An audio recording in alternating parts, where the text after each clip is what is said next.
Ma'am నమస్తే అండి. నమస్తే. మానవ సంబంధాలన్నీ ఆర్థిక సంబంధాలు సంబంధాలే. అయిపోతున్నాయండి. అంతే. మరొకసారి అయిపోయాయండి. అవును. అయిపోయాయి ఇంకా. మరొకసారి ప్రూవ్ అయింది. ఈవెన్ అసలు టైం ఉండట్లా. దేనికి? తండ్రి అంత్యక్రియలకు గూడా హాజరవ్వడానికి టైం ఉండట్లేదు. వీడియో కాల్‌లో చూపిచ్చండి. అట్లాగే నీకు జన్మనిచ్చేటప్పుడు, నీకు ఫుడ్ పెట్టేటప్పుడు నీ తండ్రి అలా అనుకుంటే ఎలా ఎలా ఫీల్ అయ్యేదానివి? నువ్వు ఈరోజు నీ స్థితికి ఎలా వచ్చేదానివి అనే ప్రశ్న అందరిలోనూ ఉంది ఇప్పుడు. తండ్రి అంత్యక్రియలకు కూడా హాజరవ్వలేదు. అయ్యో! ఇంత లేటా నాకు ఆకలేస్తుంది అంటుంది. ఎట్లా ఉన్నారు మనుషులసలు? అంటే బిజీగా మీరవన్నీ వదిలేసేయండి. నేను అనుకోడానికి కారణం ఎవరు? ఈ ప్రపంచంలోకి రావడానికి కారణం ఎవరు? అదేగా. నువ్వు బిజీ అవ్వడానికి కారణం ఎవరు? నువ్వు ఇవాళ ఒక్క నిమిషం టైం లేకుండా ఒక ఉన్నత స్థాయికి వెళ్ళి ఆహ్, అందరితో మంచిగా అనిపించుకొని ఒక మంచి స్థాయిలో ఉన్నావు. దానికి కారణం ఎవరు? వీటన్నిటికి ఎవరండి? తల్లి, తండ్రి. సో, అలాంటి తల్లి, తండ్రికే నీకు టైం ఇవ్వలేనంత బిజీగా ఉన్నావు అంటే, హ్మ్. దానికి అంటే ఒక రకంగా తండ్రి ఎన్ని కష్టాలు పడి, ఎన్ని త్యాగాలు చేసి, ఎంత తనను తాను తగ్గించుకొని, పిల్లల కోసమని ఎంత కష్టపడి ఇవాళ మిమ్మల్ని ఈ స్థితికి తీసుకొచ్చాడు. సో, తల్లిదండ్రులు ఈ కాలంలో ఏం కోరుకోవట్లేదు ధనలక్ష్మి గారు. ఏం కోరుకోవట్ల. మాతో కొంచెం మాట్లాడండి.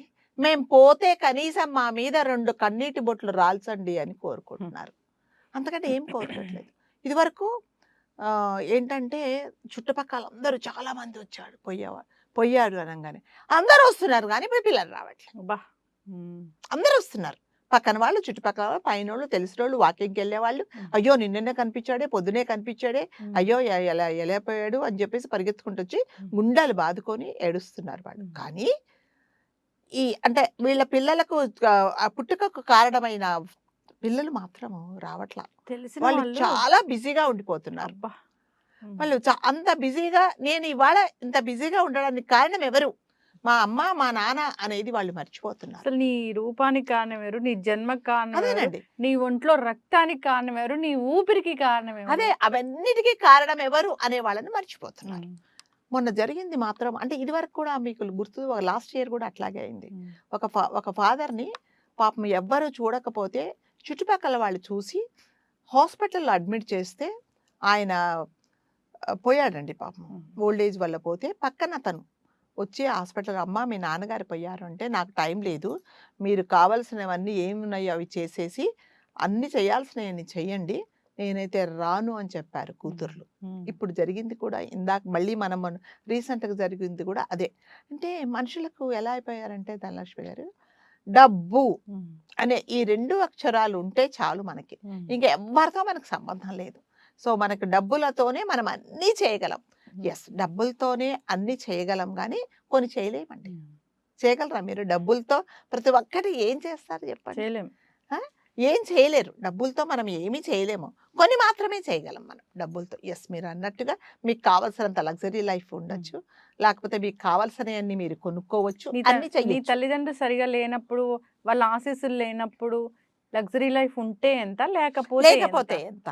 సో, ఒక తండ్రి చనిపోయాడు అంటే మనకే ఒకలాగా అనిపిస్తది. ఎవరైనా మన పక్కన చనిపోయారు అంటే మనకు అంటే ఎటువంటి రక్త సంబంధం లేకున్నా, ఎటువంటి బాధ స్నేహబంధం అనిపిస్తుంది మేడం. లేకున్నా కూడా ఒక మనిషి చనిపోయాడు అంటే మనము చాలా బాధపడతాం. హ్మ్. ఇంకా వీలైతే మీరు నమ్మితే నమ్మండి లేకపోతే నేను ఎవరైనా పెళ్ళిళ్ళకి పిలిస్తే నాకు టైం ఉంటే వెళ్తానండి. కానీ ఒక మనిషి చనిపోయాడు అంటే నాకు తెలియకున్నా కూడా నేనేదో గొప్ప అని చెప్పట్లేదు ధనలక్ష్మి గారు. మానవత్వం మేడం. కానీ నేను గొప్పే వెళ్ళి ఉంది. ఎంత దూరమైనా సరే వెళ్ళి నేను చూసేసొస్తా. అవును. నాకు పెళ్ళైన కొత్తలో అంటే పెళ్ళైన ఒక 2 సంవత్సరాలకు నేను ప్రెగ్నెన్సీ ఉన్నప్పుడు నాకప్పుడు 9 మంత్స్. జస్ట్ ఒక 2 డేస్‌లో నాకు డెలివరీ అవుతుందన్నప్పుడు నా దగ్గర పనిచేసే ఒక అబ్బాయి చనిపోయాడు. చనిపోతే నేను వెళ్తే చుట్టుపక్కల వాళ్ళందరూ నన్ను చచ్చేటట్టు తిట్టారు. అసలెవరైనా ఇంత పెద్ద కడుపు పెట్టుకొని వస్తారా చూడడానికి? అనంటే పర్లేదు. ఇది మంచిది కాదు నీకు అంటే పర్లేదు నాకు మంచి జరగకుండా పర్లేదు. ఒక మనిషి పోయాడండి. అతన్ని మళ్ళీ మనం జీవితంలో చూడలేం. మీరు పెళ్ళికి వెళ్ళకపోతే మరి మళ్ళీ వెళ్తారు, పలకరిస్తారు ఏదన్నా సరే. దట్టు వాళ్ళందరూ సంతోషంగా ఉన్నారు. ఎవరైనా ఎప్పుడైనా సంతోషంగా ఉన్నప్పుడు మీ కంపెనీ లేకున్నా పర్లేదు. ఒక మనిషి పోయాడు అన్నప్పుడు ఆ బాధలో ఉన్నప్పుడు మనం వెళ్ళి పలకరించడం అనేదే చాలా అది అంటే మనుషులైతే అలా చేస్తారు. చేస్తారు. మరి ఆ కూతురికి ఆ తండ్రిని చూడాలనిపించలేదేమో. ఆయన చనిపోయాడు అన్నప్పుడు జనరల్గా గుండెలు బాదుకుంటూ ఎక్కడున్నా సరే పరిగెత్తుకుంటూ వస్తారు, అంతిమ సంస్కారాలు చేస్తారు. సో ఆమె చేయలేదని చుట్టుపక్కల వాళ్ళందరూ చేస్తుంటే వీడియో చూపిస్తుంటే ఆవిడంటది, ఎంతసేపు పడుతుంది ఇంకా, తొందరగా ముగించండి, మేము భోజనం చేయాలి. అంటే మీకు తెలుసో తెలీదు ధనలక్ష్మి గారు, జనరల్గా అంటే మా చిన్నప్పుడు ఒక మనిషి ఎవరైనా పోయాడంటే ఆ వీధిలో ఎవ్వరు భోజనాలు చేయరు. అంతే ఆ కదా. శవాన్ని తీసుకెళ్లి దహన సంస్కారాలు అయిపోయేదాకా ఎవ్వరు ఇంట్లో చంటి పిల్లలతో సహా అలాగే ఉంటారు. తినరండి, ఎవరు తినరు. మరి కాదు ఇప్పుడు మేడం, మీరు ఒక పెయిన్ ఫీల్ అవుతున్నారు, మీరు అదే తింటారా? అదే చెప్తున్నా. ఇప్పుడు కానీ ఆవిడ ఏమంటుందంటే, అంటే ఇప్పుడు నీ తండ్రి కోసం వాళ్ళందరూ ఒకరు కర్రలు పెట్టారు, ఒకరు ఏంటి ఆయనకు కావాల్సినవన్నీ చేస్తున్నారు. తీసుకొనొచ్చి శవాన్ని అక్కడ వాళ్ళకి ఏం సంబంధం ఉందని ఇవన్నీ చేస్తున్నారు? మీ నాన్నగారు ఏమైనా చేశారా? ఏం చేయలేదు. కానీ వాళ్ళెందుకు చేస్తున్నారు? ఎందుకంటే వాళ్ళందరూ మనుషులు కాబట్టి. నువ్వు మనిషివి కాదు కాబట్టి నువ్వు అట్లాంటివేమీ పెట్టుకోలేదు. తొందరగా ముగించండి. నేను భోజనం చేయాలి. ఎంతసేపు అవుతది అంటది. తండ్రి చనిపోతే నువ్వు భోజనం చేయడం ఏంటి? కదా. సో ఏంటంటే ఏమి లేదండి. మళ్ళీ మళ్ళీ మనం ఎన్నిసార్లు గొంతు చించుకునేటట్టు అరుచుకున్నా కూడా ఈ సంబంధాలనేది మనుషులకు మనుషుల మధ్యలో ఉన్నారమ్మా, అలాంటి కూతుర్లున్నారు, అలాంటి ఉన్నారు. కొడుకులున్నారు. అత్తొస్తుందంటే కోడలు పుట్టింటికి వెళ్ళిపోయే వాళ్ళున్నారు. రీసెంట్‌గా అవును. మా పని మనిషి చెప్తుంది, "అయ్యో! అమ్మ, నేను ఎళ్తే మా కోడలు పుట్టింటికి వెళ్ళిపోయిందమ్మా బోనాల పండక్కి." అంటే ఈవిడ ఎళ్ళడం, ఆవిడ వెళ్ళిపోవడం. అదే అంటే ఎంత మనసు కొడుకింటికి ఎళ్తే అది వెళ్ళిపోతే జనరల్‌గా ఎక్స్‌పెక్ట్ చేస్తారు. కొడుకు కోడల దగ్గర కొన్ని రోజులు ఉండాలనో, లేకపోతే ఇద్దరు కలిసి ఉన్నప్పుడు నేను కూడా కాసేపు ఉందాము అని అనుకుంటారు. ఒక్క రోజుకి. ఒక రోజుకే వాళ్ళు భరించలేరు. ఏంటో. అదే చెప్తున్నా. అంటే ఈ అనర్థాలన్నిటికి కారణము పెద్దల ఉనికి పిల్లలకు నచ్చటం లేదు. పెద్దలు ఎక్కడ ఉంటే వాళ్ళకి అసలు నచ్చట్లేదు. ఏదో ఒక కారణం చూపించేసి వాళ్ళని పంపిస్తున్నారు.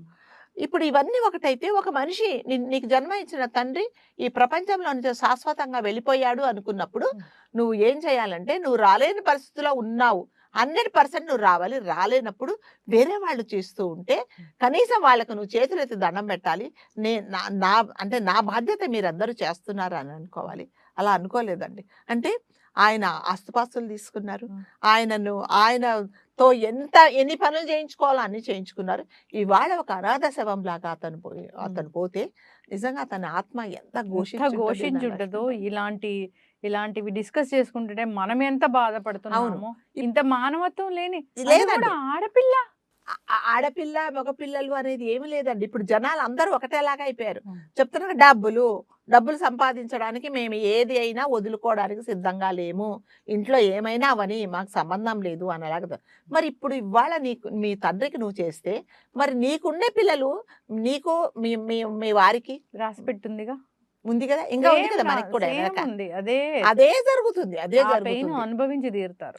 అదే అంటారు, మనము ఏది చేస్తే ఇది వరకు అనేవాళ్ళండి, ఇంత పాపాలు చేస్తున్నావు, నీకు వచ్చే జన్మలో పుట్టగతులు ఉండవు అనేవాళ్ళు, లేకపోతే నువ్వు చాలా కర్మలు అనుభవిస్తావు అనేవాళ్ళు. కానీ ఇప్పుడు లేదండి. ఇప్పుడు మనం చేసింది ఈ జన్మలో ఇక్కడే అనుభవించి వెళ్ళిపోతున్నాం మనం. చోట కర్మ ఇచ్చోట అంతే. ఎప్పుడు చేసింది అదే అనుభవిస్తున్నాము.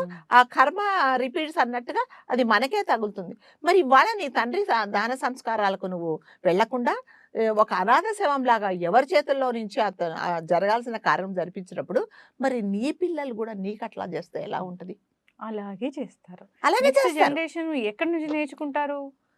మనం చూసే నేర్చుకుంటారండి. అంతే కదా. ఇప్పుడు ఎవరైనా సరే తట్టు తల్లిదండ్రులను చూసి నేర్చుకుంటారు. నిజంగా ఆ వీడియో చేసిన తర్వాత నాకైతే చాలా బాధేసిందండి. ఎందుకు బతుకుతున్నాం మనము? ఏంటి బతుకులేంటి? ఒక మనిషితో అంటే ఎటువంటి స్వార్థం లేకుండా మాట్లాడటం లేదు కదా. ఏదో ఎవరన్నా నేను మీతో మాట్లాడాలంటే నాకు ఎక్కడో ఒక స్వార్థం అనేది ఉంది. ఏదో ఒక పని మీతో ఉంది కాబట్టి నేను మాట్లాడతాను. మీతో ఏమీ పని లేదనుకోండి, మీరు ఇలా కనిపించినా కూడా తలకాయ తిప్పుకొని వెళ్ళిపోతారు. చెడ్డ మాటలే మేడం. అంతే. ఒకవేళ కనిపించినా మాట్లాడాలనుకున్నా చెడ్డ మాటలే. హార్ట్‌ఫుల్‌గా ఎవరు మాట్లాడటం లేదు. అంటే మనస్ఫూర్తిగా ఎవ్వరు మాట్లాడటం లేదు. మనస్ఫూర్తిగా ఎవరిని దగ్గర తీసుకోవటం లేదు. అబ్బా! చాలా బాగున్నారండి ఈరోజు ధనలక్ష్మి గారు అని మనస్ఫూర్తిగా అనట్లేదు. పక్కకెళ్ళిన తర్వాత ఈవిడకి ఇది సోకులు అవసరమా? ఏదో ఈరోజు ఏదో ఉన్నట్టుంది, చాలా అలంకరించుకొని మీ ముందే కుప్పగిన వాళ్ళు పక్కన వెళ్ళి వేరే మాట్లాడుతున్నారు. అదేం సంస్కారము? అదే చెప్తున్నా. అంటే అలా అయిపోయారండి మనుషులందరూ. పొల్యూట్ అయిపోయారు. నిజంగా అంటే ఇదివరకు పల్లెటూర్లలో ఉండేది. ఇప్పుడు పల్లెటూరులో గూడా మనం జూసి వాళ్ళు గూడా నేర్చుకుంటున్నారు. ఎక్కడో కొన్ని గ్రామాలలో ఉన్నారండి కొంతమంది. సో, వెళ్ళంగానే అమ్మ వచ్చావా ఇన్ని రోజులైపోయిందని జెప్పేసి చాలా ప్రేమగా మనం దగ్గరికి తీసుకొని, అబ్బా! అందరూ ఎంత బాగున్నారమ్మా! నువ్వు చిన్నప్పుడు జూసాను నేను. అలా ప్రేమలుగా మాట్లాడితే నిజంగా మనకు చాలా బాగా అనిపిస్తుంది గదా! సో, ఇప్పుడు ఏమి లేవండి. ఇప్పుడు ఏమి ప్రేమలు, ఆప్యాయతలు ఏమీ లేవు. మీ దగ్గరున్న ఆస్తి, పాస్తులు మాత్రమే నాకు కనిపిస్తాయి. అవి వెనక కోట్ల సంఖ్యలో, లక్షల సంఖ్యలో కనిపిస్తే నేను మీతో మాట్లాడతాను. లేకపోతే లేదు అనేది అయిపోయింది. కాబట్టి ప్రతి ఒక్క తల్లిదండ్రి ఈ జన్మకు అంటే మనం ఈ ప్రపంచంలోకి రావడానికి కారణమైన తల్లిదండ్రులను మాత్రం మనం నిర్లక్ష్యం చేశామనుకోండి, అది మళ్ళీ మన పిల్లలు మనకు చూపిస్తారు. అప్పుడు మనం ఎంత బాధపడతామో అనేది తెలుస్తుంది. కుమిలి కుమిలి ఏమి లాభం కృషించి లేదండి. ఏమన్నా లాభం ఉంటుందా అప్పుడు? వృద్ధాశ్రమాల్లో పడేస్తే, లేదంటే అనాథలుగా వదిలేస్తే, తిండి లేక బాధపడుతూ అదే అట్లాంటి అనాథలాగా జీవితాలే చచ్చిపోతారు. కోరుకుంటున్నారు. అంటే నాకిలాంటి జీవితాన్ని ఇవ్వు బాబు అని మన పిల్లలకు మనం నేర్పిస్తున్నట్టు.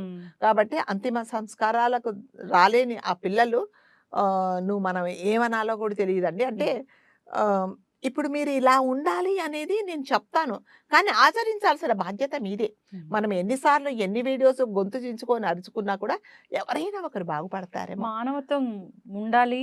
ఈ డబ్బు సంపాదన వద్దు అని ఎవరు చెప్పరు. ఎవరు కానీ దాంతో చెప్పట్లేదండి. పాటు నీకు సంస్కారం ఉండాలి, విలువలు ఉండాలి, అన్నీ ఉండాలి. ఒక మనిషిని ఎలా గౌరవించాలి? ఒక మనిషి విలువ ఏంటి అనేది ఎథిక్స్ లేవు. ఒక ఫ్యామిలీ వాల్యూస్ లేవు. ఏమీ లేదు. చెప్పా కదా!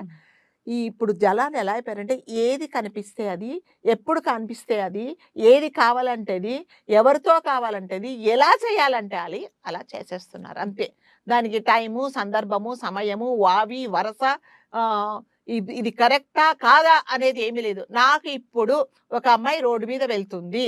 నాకిప్పుడు ఆ అమ్మాయి కావాలంటే దాని ప్రాణం పోయినా గూడా అనుభవించాల్సిందే. అంతే. అట్లాగే ఆడవాళ్ళు కూడా వాడెవడో దరిద్రుడు ఒకడు దొరుకుతాడు. సో, హస్బెండ్ వాడికి ఎంత ప్రాణంగా చూసుకున్నా గూడా వాడి దగ్గర నీకు ఏమి ప్లస్ పాయింట్స్ కనిపించవు. వాడెవడో ఇన్‌స్టాగ్రామ్‌లోనో ఏ డ్రైవరో, ఏ కండక్టరో ఎవడో ఉంటాడు. వాడు మాత్రం నీకు నచ్చుతాడు. నువ్వు 10 సంవత్సరాలు అగ్నిసాక్షిగా అతన్ని పెళ్లి చేసుకొని, కలిసి కాపురం చేసి పిల్లలున్న వాళ్ళనే నువ్వు వదిలేసి వెళ్ళిపోయావంటే, నిన్ను రమ్మన్న వాడు నిన్ను ఎంతవరకు చూస్తాడు అనేది నీ గుండెల మీద నువ్వు చెయ్యేసుకోవాలి. వాడు అనుకుంటాడు, అదేంటి నేనేదో అంటే వచ్చేసింది నాతో పాటు, రేపొద్దున నన్ను వదిలేసి వేరే చోటికి వెళ్ళదాన్ని అని నీ ఉనికి లేకుండా చేస్తాడు. అలాంటివి జరిగేది అంతే కదా మరి.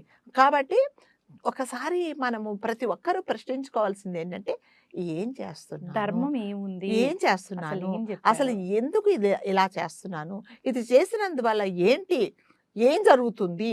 అనేది ప్రతి ఒక్కరు తెలుసుకోవాలండి. లేకపోతే మాత్రం మళ్ళీ చెప్తున్నా, మానవ సంబంధాలన్నీ ఆర్థిక సంబంధాలు అయిపోయి ఇంక దేనికి పనికి రాకుండా అసలు ఎందుకు పుట్టాంరా బాబోయ్!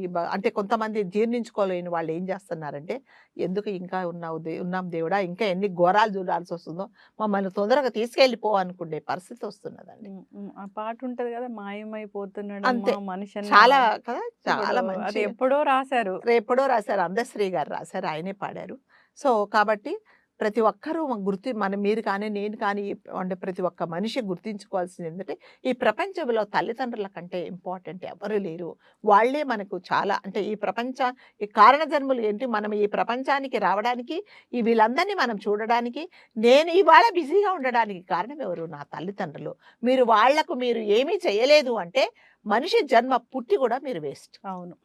ఇది ఖచ్చితంగా కర్మ అనుభవించి తీరుతారు. తప్పకుండా అండి. నెక్స్ట్ సేమ్ అదే జరుగుతది. అంతకు మించి కూడా జరగొచ్చు. జాగ్రత్తగా ఉండాలి. అంటే నీకు 1 గంట, 2 గంటలు టైం లేకపోతే ఎందుకు? నీ తండ్రి కోసం నువ్వు అంత చేసుకోలేకపోతే ఎందుకు? నీ అదే కదా! జీవితం ఎందుకు ఇంకా?